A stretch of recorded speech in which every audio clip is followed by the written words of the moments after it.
आगामी विधानसभा निवडणुकांसंदर्भात अहमदनगर जिल्ह्यात महाविकास आघाडीचं जागा वाटप कसं असेल, मागील समीकरण कसं होतं, या संदर्भात आपण थोडक्यात एक आढावा घेत आहोत. अहमदनगर जिल्हा म्हटलं की सहकार चळवळ आली, सहकार चळवळ म्हटलं की इथली कारखानदारी आली. त्यामुळे येथील राजकारण हे नेहमीच राज्याला दिशा देत आले. आता महाविकास आघाडीचं जे नवीन समीकरण तयार झालेलं आहे, काँग्रेस, शरद पवार गट आणि ठाकरे गट यांचं आज तरी ते एकत्र दिसत आहेत. मात्र उद्याला हे तिन्ही पक्ष एकत्र असतीलच असंही जिल्ह्यातील जी परिस्थिती पाहिली तर मला जरा साशंकास्पदच वाटतंय ते. कारण जागा आहेत 12. विधानसभा निवडणुका काही दिवसांवर येऊन ठेपल्यात. आत्तापासूनच जी रस्सीखेच सुरू झालेली आहे तिन्ही पक्षांमध्ये, ती मुळात येणाऱ्या राजकीय घटस्फोटाचे संकेत वाटू लागलेत. कारण असं की येथे काँग्रेस आणि राष्ट्रवादी यांची जी आघाडी होती यापूर्वीची, म्हणजे गेल्या निवडणुकातली, तर त्यावेळेला राष्ट्रवादी 9 जागा लढवायची आणि काँग्रेस 3 जागा लढवायची. तर यातली 9वी जागा म्हणजे नेवाशीची जागा, का जी राष्ट्रवादी पुरस्कृत होती. आता आता या तिसरा बिडू ठाकरे गट आलेले आहेत आणि ठाकरे गटाची ताकद उत्तरेतही चांगली आहे आणि दक्षिणेतही चांगली आहे. त्यातल्या त्यात नगर शहरात ठाकरे गटाची ताकद जी अनिल भैया होते, तर त्यामुळे नगर शहरात पण ताकद आहे. मात्र आता याचा तिढा असा तयार झाला आहे की काँग्रेसनी संगमनेर, शिर्डी, श्रीरामपूर ज्या त्यांच्या प्रॉपर जागा आहेत, यापूर्वी ते लढलेल्या आहेत, याच्या व्यतिरिक्त त्यांनी आता श्रीगोंदा, अकोले, कोपरगाव आणि नगर, होय नगर शहर, या आणखी 4 जागांवर दावा केला आहे. म्हणजे त्यांना जागा हव्या आहेत त्या एकूण 7 जागा हव्या आहेत. म्हणजे एरवी 3 जागा लढायची ते आतापर्यंत, आता त्यांनी 4 जागांची मागणी केली. त्यातले श्रीगोंदाची जी जागा आहे ती काँग्रेसला, त्यांनी जे आत्ताच काँग्रेसमध्ये एंट्री केलेली आहेत घनश्याम शेलार यांच्यासाठी त्यांना ती जागा हवी आहे. आता अकोले असेल, कोपरगाव असेल, नगर शहरात किरण काळे यांच्यासाठी काँग्रेसचे प्रयत्न सुरू आहेत. या 7 जागांवर त्यांनी दावा केला आहे.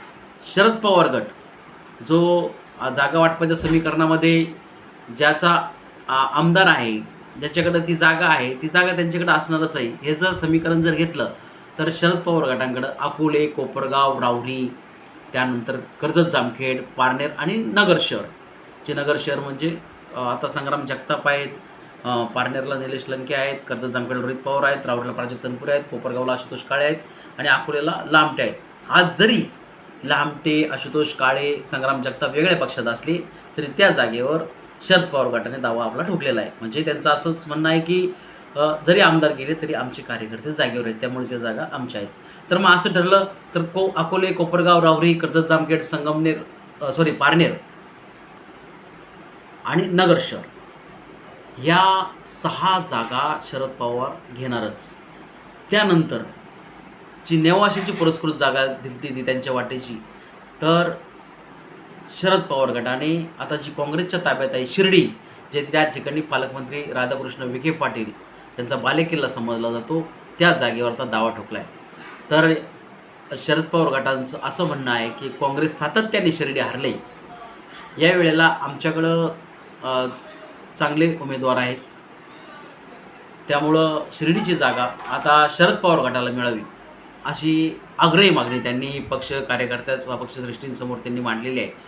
आता त्यामुळं हे जे तिढा आहे तो वाढत चालला आहे. याशिवाय श्रीगोंद्याची जागा जे पाठीमागं घनश्याम शेलार लढले होते राष्ट्रवादीकडून, त्यावेळेस राष्ट्रवादी एकत्रच होती, अवघ्या 2-3 हजाराच्या फरकाने ती पराभूत झाली.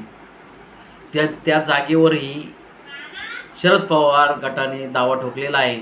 आम्ही जरी हरलो असलो तरी ती जागा थोड्या फरकाने हरलो आहे, त्यामुळे ती जागा आम्हाला हवी राहुल जगतापांसाठी. त्यानंतर शेवगाव पाथर्डी जे प्रताप ढाकणे थोड्या मताने पराभूत झाले मोनिका राजळेंकडून, तर त्या जागेवरही त्यांनी दावा केला आहे. म्हणजे अशा पद्धतीने शरद पवार गटाने ह्या 8 जागा आणि जी काँग्रेसच्या ताब्यातील आहे ती शिर्डी, ती 9वी जागा, अशा 9 जागांवर त्यांनी दावा ठोकला आहे. म्हणजे काँग्रेसने 7 जागांवर, शरद पवार गटाने 9 जागांवर दावा ठोकला आहे. जागा आहेत 12. त्यामुळं आता हे समीकरण कसं ठरलं तो वेगळा विषय. आता पुढं ठाकरे गट जो या महाविकास आघाडीतील तिसरा पक्ष म्हणून आपण संबोधला जातो, तर तेही काही कुठं कमी नाही आहेत. नगर शहरात अनिल भैया राठोड आमदार असलेले त्यांचं नगर शहरावर पहिला दावा आहेच. पारनेरमध्ये विजय आवटे उमेदवार होते, जे जरी बाहेर गेले असले तरी तिथं शिवसेनेला ती जागा हवी आहे. तिथं आता निलेश लंके आहेत, तिथं राणी लंकेंची चर्चा सुरू आहे.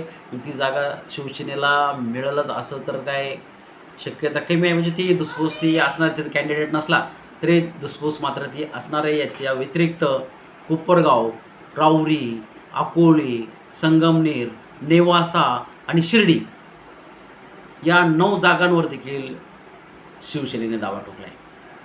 आता यातील श्रीगोंदा हा कळीचा मुद्दा आहे. श्रीगोंद्यात काँग्रेसला घनश्याम शेलारांना उमेदवारी हवी, शरद पवार गटाला राहुल जगतापांसाठी प्रयत्न आहेत. आणि हे सुरू असतानाच मध्यंतरी खासदार संजय राऊत हे एकत्र श्रीगोंद्यात एकत्रित ज्यांनी जी बैठक घेतली त्यामध्ये त्यांनी साजन पाचपुते यांना उमेदवारी जाहीर करून टाकली. त्यामुळे हा तिढा देखील फार वाढणारा आहे. याशिवाय अकोले जे ठाकरे गटाचा दावा होता तिथं काँग्रेस गटाचाही दावा आहे. त्या ठिकाणी शरद पवारांनी मध्यंतरी जो कार्यक्रम झाला त्यात अमित भांगरेंच्या उमेदवारीवर शिक्कामोर्तब केलं. म्हणजे एकीकडे जागा वाटप झालं नसतानाही अकोले असेल, श्रीगोंदा असेल, त्या ठिकाणी ही अशा पद्धतीने उमेदवारी जाहीर झाल्यासारखं आपल्याला दिसतंय. नगर शहरात बाळासाहेब थोरातांनी मध्यंतरी काँग्रेसचा महासंकल्प मेळावा घेतला. त्यात नगर शहरातून किरण काळे यांच्या नावाची जी चर्चा झाली, त्या प्रत्येक संकेत मिळाले ते खूप काही सांगून जाणारे होते. त्यामुळे अशा पद्धतीने हा जर विचार केला तर काँग्रेसला 7 जागा हव्यात, शरद पवार गटाला 9 जागा हव्यात, शिवसेना ठाकरे गटालाही 9 जागा हव्यात. जागा आहेत प्रत्यक्ष 12. आता जागा कोणी कोणाच्या सोडायच्या, कोणकोणत्यात बदल होणार, कसे बदल होणार, अदलाबदली कोणती होणार, अकोल्याच्या बदल्यात श्रीगोंद्याच्या बदलीत पारनेरच्या बदलीत राव, म्हणजे हे समीकरण पक्षश्रेष्ठी कसं जुळवून आणणार हे मात्र तारेवरची कसरत असणार आहे. आणि यातून कदाचित कार्यकर्ते उत्साही आहेत. प्रत्येकाला लोकसभेतील जे यश मिळालं आहे महाविकास आघाडीला, अनेकांना आमदारकीचे दिवस स्वप्न पडू लागलेत. अनेक मुंबईच्या वाऱ्याही सुरू झाल्यात. त्यात ठाकरे गटही पाठीमागं नाही आहे, काँग्रेसही पाठीमागं नाही आहे. आणि त्यातल्या त्यात सर्वात जास्त जी मागणी आहे प्रथमदर्शन जे दिसते ती शरद पवार गटांकडे इनकमिंग जोरात सुरू होणार अशी चर्चा आहे. त्यामुळं येणाऱ्या विधानसभा निवडणुकीपूर्वी जागांचं समीकरण आणि जागांचा वाद कशा पद्धतीने सोडवला जाणार याकडे जिल्ह्याचं लक्ष असणार आहे. आणि यातूनच मी तर म्हटलं सुरुवातीलाच का नगर जिल्हा हा राज्याच्या राजकारणाला दिशा देतो. जर नगरमध्ये जुळलं तर निश्चितच राज्यातील समीकरणही त्याच्या माध्यमातून जुळल्यासारखं दिसेल आपल्याला. त्यामुळे हे पाहणं महत्त्वाचं आहे. धन्यवाद.